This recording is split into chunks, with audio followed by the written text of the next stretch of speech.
Bismillahirrahmanirrahim. Assalamualaikum warahmatullahi wabarakatuh.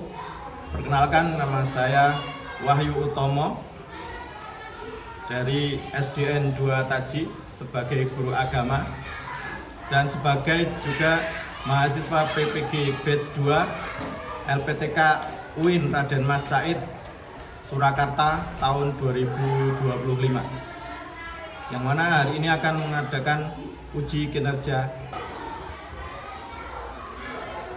Assalamualaikum warahmatullahi wabarakatuh.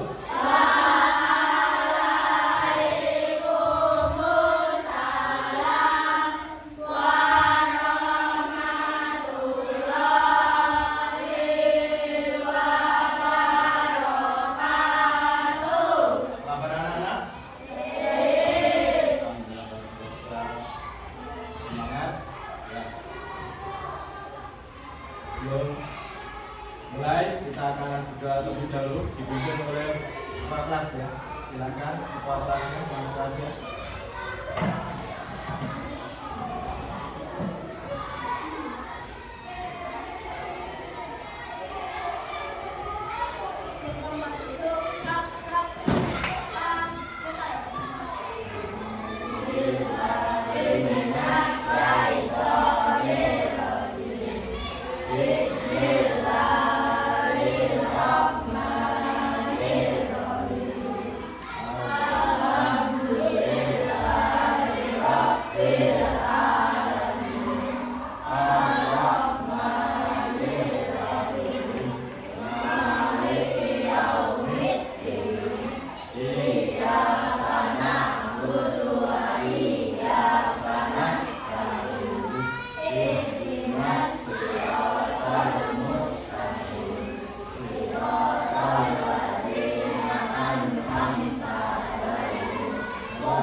Bersama ya, surat Al-Baqarah ayat 255 atau terkenal dengan sebutan ayat kursi.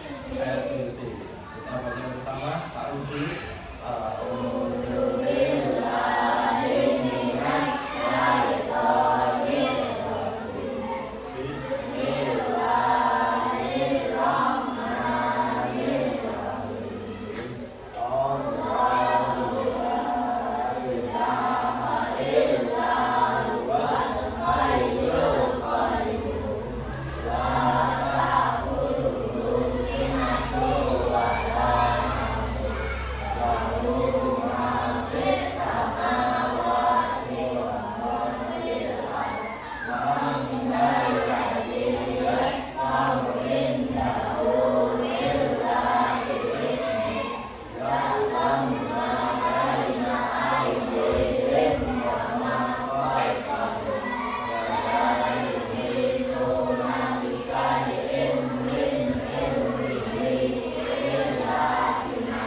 Mas Alduani. Ya, Bilqis. Selanjutnya kita akan mengulangi pelajaran yang kemarin. Kemarin kita telah membahas Asmaul Husna. Salah satunya adalah Allah Al-Qawi. Al-Qawi itu maha bahwa kita hubungkan dengan materi sekarang. Kita nanti akan membahas menyayangi anak yatim. Menyayangi anak yatim. Mudah-mudahan dengan kita mempelajari materi ini, kita semakin sayang terhadap anak yatim. Kenapa kok kita harus menyayangi anak yatim? Siapa dari jawab? Kenapa kok kita harus menyayangi anak yatim? Karena siapa dari jawab? Anak yatim punya kedudukan yang istimewa dalam agama Islam. Paling tidak ada 4 ketika kita belajar bab ini. Yang pertama, kita bisa membaca surat Al-Ma'un dengan benar. Selanjutnya bisa mengartikan. Selanjutnya bisa menjelaskan perilaku. Selanjutnya mempraktekannya. Ini tujuan ketika kita belajar bab ini. Kita baca bersama dulu surat Al-Ma'un.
Siapa berani membaca di depan?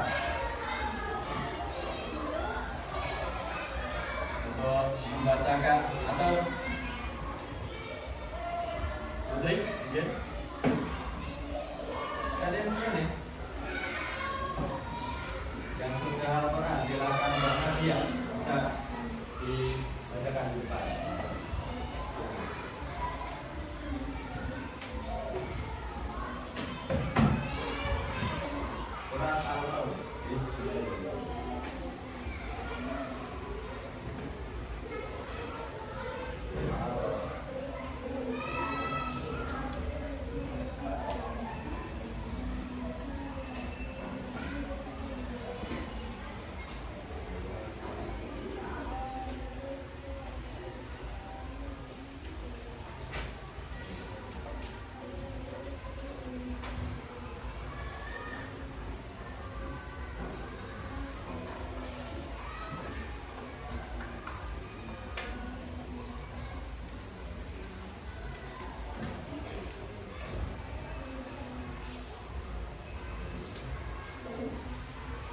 Ya, terima kasih. Kita beri tepuk tangan.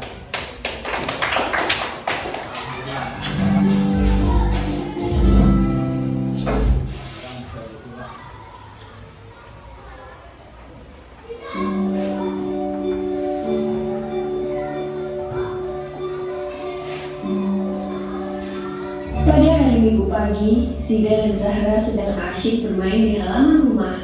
Zidan bermain mobil-mobilan, sedangkan Kak Zahra bermain boneka. Mereka berdua nampak sangat senang. Ketika mereka sedang bermain, nampak seorang gadis kecil membuka pintu pagar rumah mereka. Ia kemudian memberikan salam dan berkata, "Assalamualaikum, boleh saya minta tolong kak? Saya belum makan hari ini dan saya sangat lapar," kata gadis kecil itu yang nampak sangat lemah. "Waalaikumsalam, tunggu sebentar ya dik," kata Zahra. Ia kemudian berhenti bermain sejenak dan mengajak adiknya ke dapur untuk membantu mengambilkan makanan. "Zidan, kakak bawa nasi dan lauknya ya, kamu bantu bawakan air minum," kata Zahra. "Siap kak, sudah aku ambilkan," kata Zidan dengan penuh semangat. Mereka berdua menyiapkan nasi, lauk, serta air minum untuk gadis kecil yang malang itu. Beberapa saat kemudian, Zidan dan Zahra kembali menemui gadis kecil itu. "Dek, ini ada nasi dan lauknya, silakan dimakan dulu," kata Zahra. "Dan ini air minumnya," sahut Zidan sambil memberikan air minumnya kepada gadis kecil itu. Gadis kecil itu sangat gembira. Ia segera memakan dengan lahap makanannya karena sudah sangat lapar. Zidan dan Zahra tampak memperhatikan gadis kecil itu dengan tersenyum senang. "Terima kasih banyak ya kak, sekarang aku sudah kenyang. Semoga Allah membalas segala kebaikan kalian," kata gadis kecil itu setelah menghabiskan makanan dan minumannya. "Iya, sama-sama. Amin," kata Zidan dan Zahra. "Saya pamit pulang dulu ya kak. Assalamualaikum," kata gadis kecil itu berpamitan. "Waalaikumsalam. Iya silahkan. Hati-hati di jalan ya. Silahkan datang kembali jika membutuhkan bantuan," kata Zahra sambil melambaikan tangannya kepada gadis kecil yang sederhana itu. Hari itu, Zidan dan Zahra merasa sangat senang karena telah menolong seorang gadis kecil yang sedang membutuhkan pertolongan. Zidan dan Zahra juga merasa bersyukur karena masih memiliki kedua orang tua, sedangkan gadis kecil yang malang itu tidak memiliki kedua orang tua lagi, sehingga harus mencari makan sendiri. Keesokan harinya sepulang sekolah, Zidan keheranan melihat kakaknya yang tampak bersedih. "Kenapa kak? Kok kakak dari tadi kelihatan sedih?" tanya Zidan yang penasaran. "Tidak apa-apa, pensil kesayangan kakak hilang. Sepertinya jatuh di jalan," kata Zahra. Tiba-tiba dari kejauhan terdengar suara seseorang yang memanggil Kak Zahra. Kak, tunggu sebentar kak." Ternyata yang memanggil adalah gadis kecil yang kemarin meminta bantuan ke Zidan dan Zahra. "Ada apa dik? Kenapa sampai berlarian?" tanya Kak Zahra kepada gadis kecil itu. "Tadi ketika saya lewat di depan rumah kakak, saya menemukan pensil yang terjatuh ini. Sepertinya ini punya kakak," kata gadis kecil itu. Zahra lalu memperhatikan pensil itu. "Alhamdulillah benar, ini pensil kakak. Terima kasih banyak ya dik," teriak Zahra dengan senang. Demikian kisah Zidan dan Zahra membantu anak yatim piatu yang kesusahan. Karena mereka mau berbagi dengan gadis kecil itu, mereka mendapatkan kemudahan yang tidak terduga. Yuk kita ikuti sikap teladan Zidan dan Zahra agar kita senantiasa dipermudah segala urusannya oleh Allah Subhanahu wa Ta'ala. Amin ya Rabbal Alamin. TKP-nya bagi kelompok 4 kelompok ya. Kelompok 1, 2, 3, 4. Bisa diputar ya.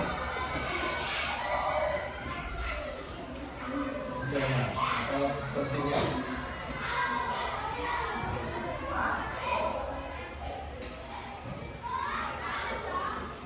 Satu kelompok ya.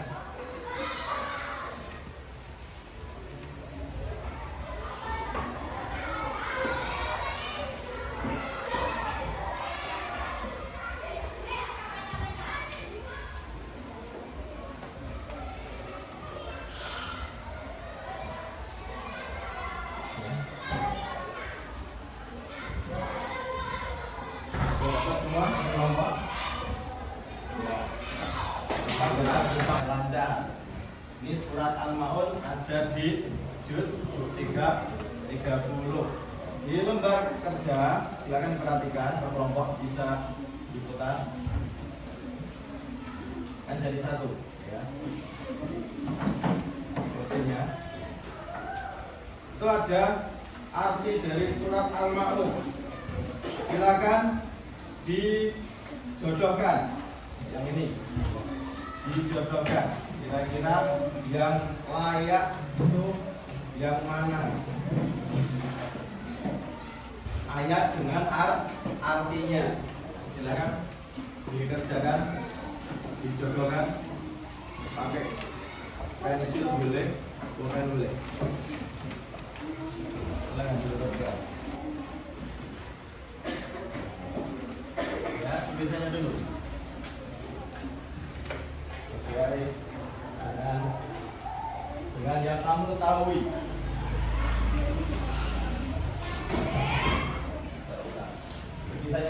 Sebisanya dulu, tidak harus benar. Untuk mengetes baca tulis Al-Qur'annya kalian sudah sampai mana? Ayat pertama, ara'aital ladzi yukadzibu biddin. Artinya yang mana? Kelompok 1. Iya, tahukah kamu orang yang mendustakan agama atau mendustakan hari kiamat? Jadi aro itu tahukah? Dalam bahasa Arab, tahukah? Ara'aita. Tahukah kamu orang-orang yang mendustakan agama itu? Ada yang salah? Apa yang salah ada? Ya, benar semua ya. Terus ayat kedua, padzalikal ladzi yad'ul yatim. Kelompok 2. Apa artinya?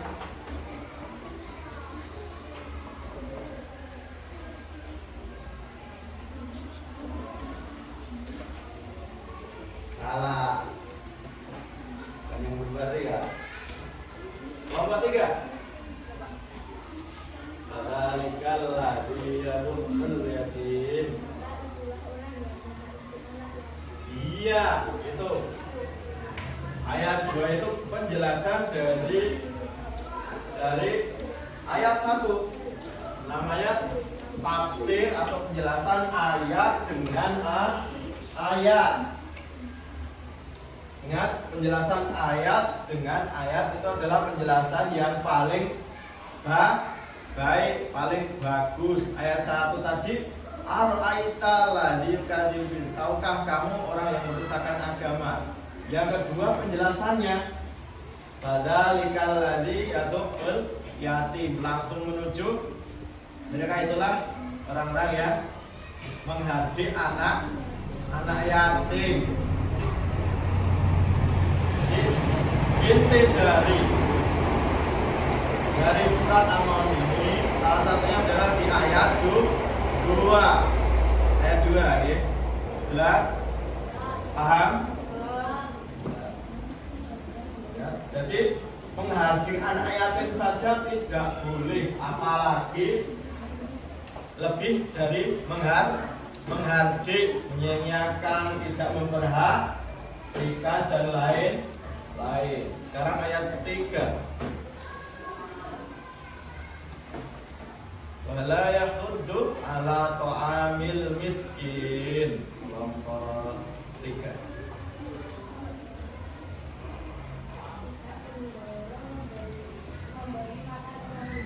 Iya. Yang kedua, penjelasan dari apa itu pendusta agama itu. Yang pertama tadi, yang menghardik anak yatim. Yang kedua, tidak memberi makan orang lain atau orang yang miskin. Yang keempat, fawailul lil musallin. Artinya apa? Kurang keras? Ini kan bukan kelas, masih salah. Di Bandung kelompok 1. Fawailul lil musallin.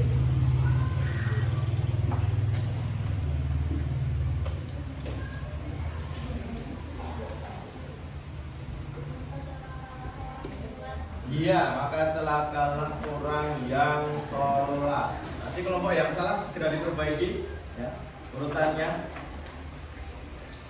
Fawailul lil musholin itu artinya maka celakalah bagi orang-orang yang sholat. Masih ada penjelasannya lagi di ayat 5 kelompok 1. Alladzina hum an sholatihim sahun. Artinya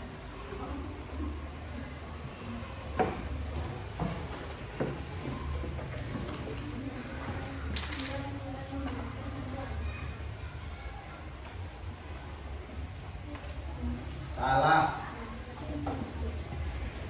Alladzina hum an sholatihim sahun. Kelompok 2 dibantu. Alladzina hum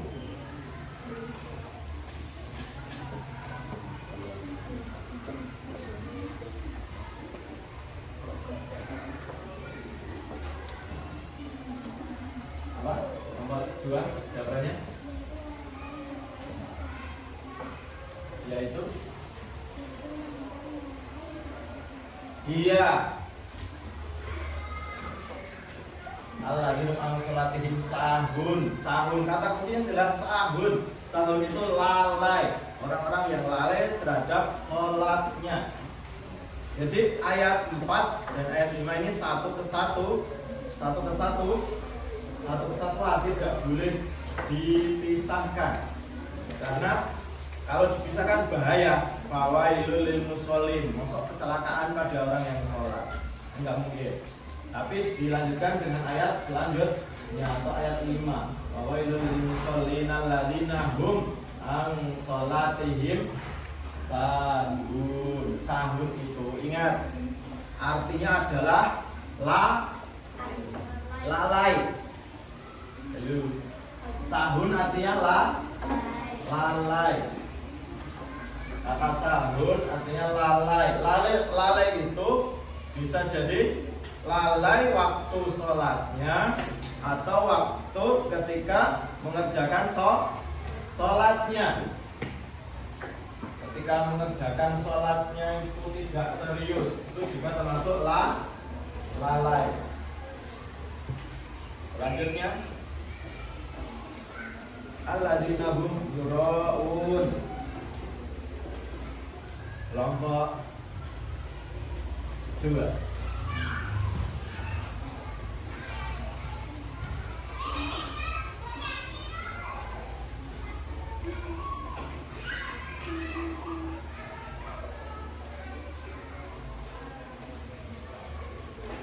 Alladzina hum yura'un.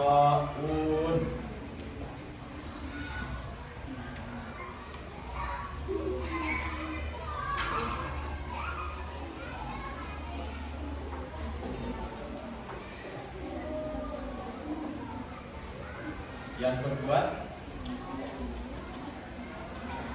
ria, ya, yang berbuat ria. Alladzina hum yura'un.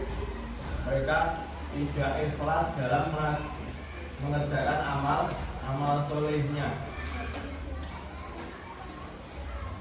Yang ke-7 wa yamna'unal ma'un. Kelompok 3.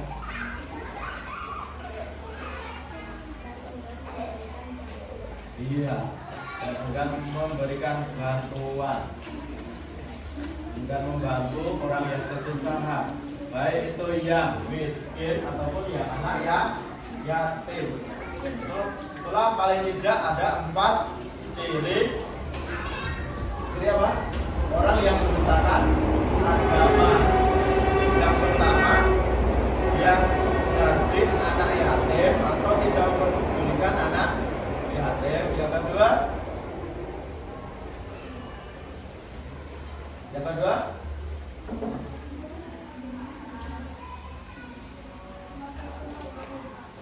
ya.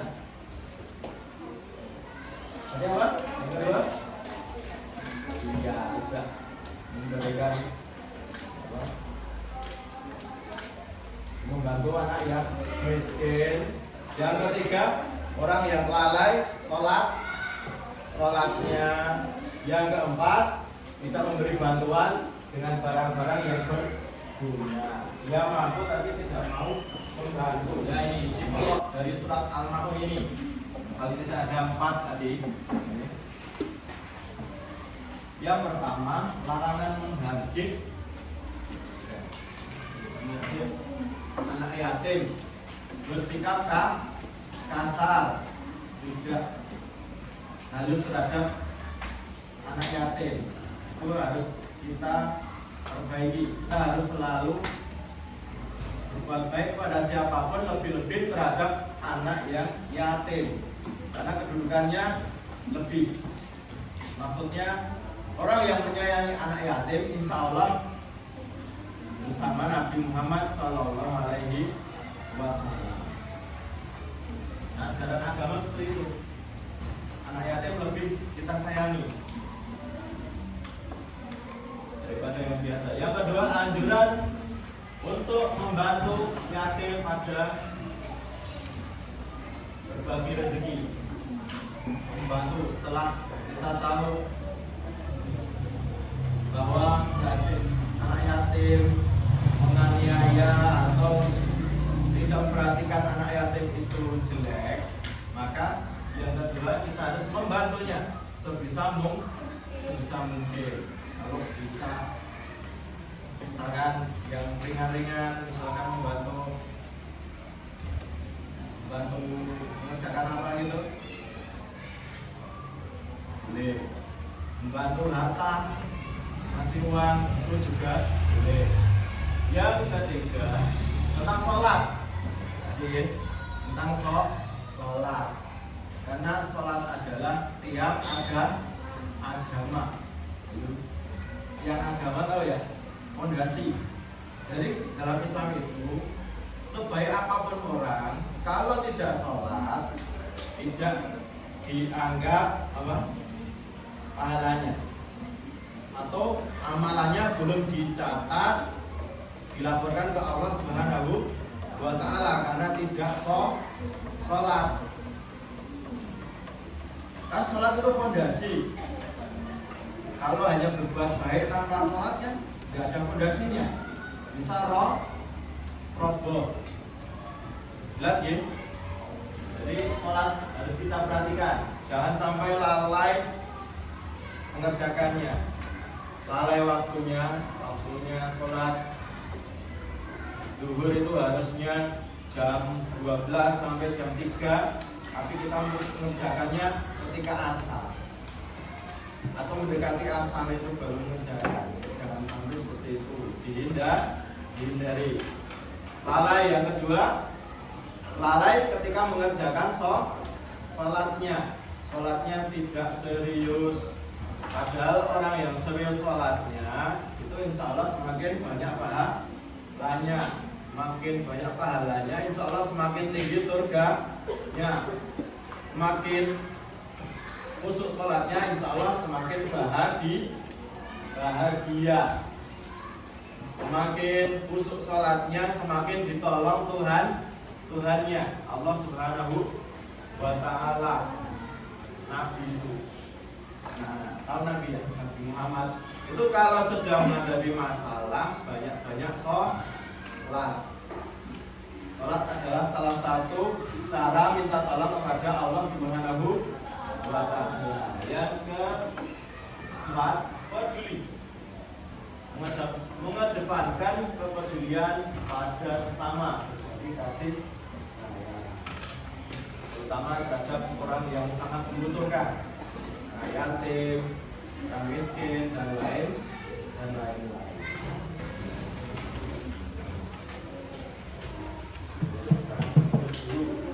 Bertanya di bawah ini.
Sekarang soal yang nomor 2 dulu ya. 2 dan 3. Yang 2 contoh sikap buruk.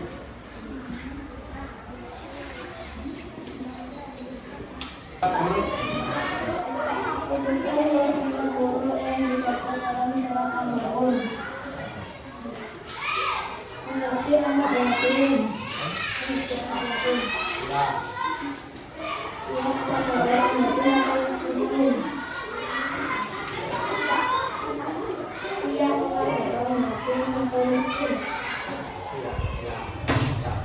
Terus yang ketiga.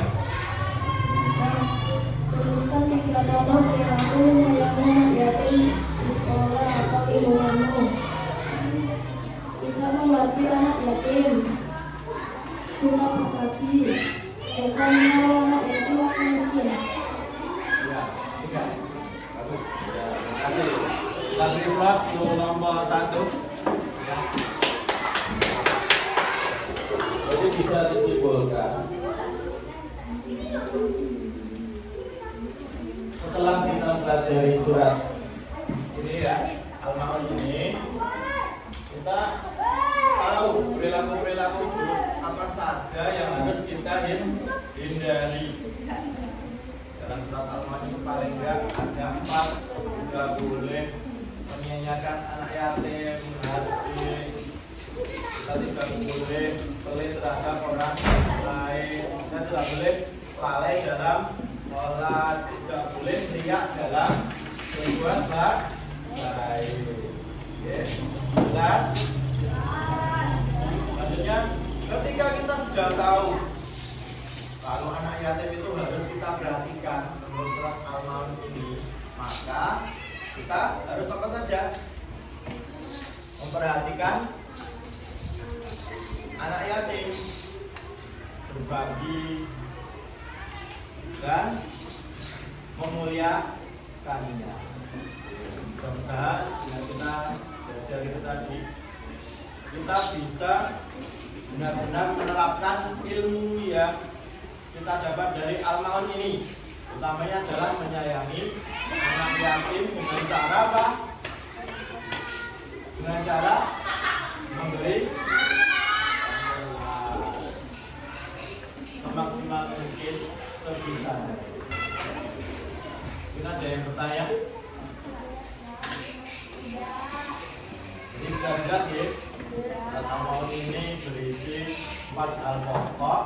Yang pertama, kita tidak boleh menghargai anak yatim, menyanyiakannya. Yang kedua, kita tidak boleh pelit terhadap orang yang miskin. Yang ketiga, kita harus fokus dalam sholat, tidak boleh melalaikan sholat. Yang keempat, kita harus maksimal memberi bantuan terhadap orang yang membutuhkan, baik fisik ataupun non fisik. Bantuan itu kan bisa juga.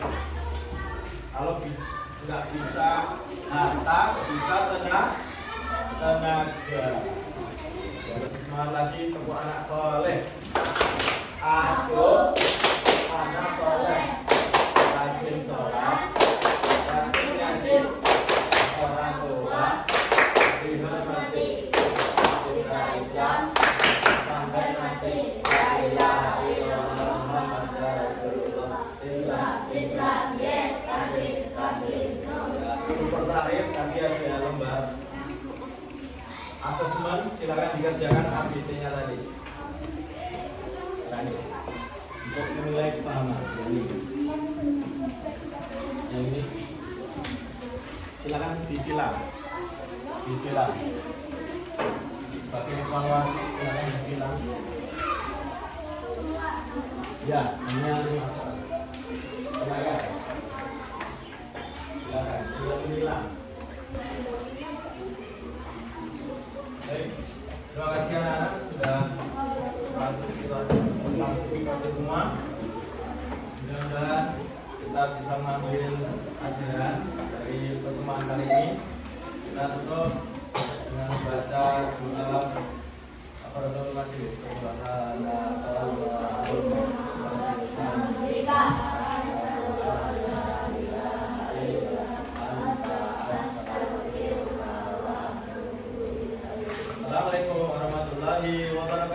yuk.